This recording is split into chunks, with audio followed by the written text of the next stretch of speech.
ఓ సర్వేశ్వరా మా చిత్తము సర్వకాల సర్వ అవస్థలయందున మీ పాదార విందములయందు లగ్నమై అచంచలమైన భక్తితో కూడి ఉండునట్లు అనుగ్రహింపుము. పరమదయానిధి ప్రహతాకాలమున నిద్ర లేచినది మొదలు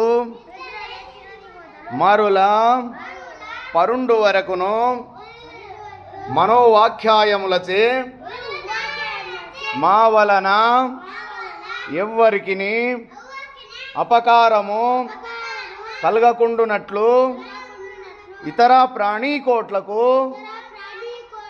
ఉపకారము చేయులగునన్ను సద్బుద్ధిని దయచేయుము.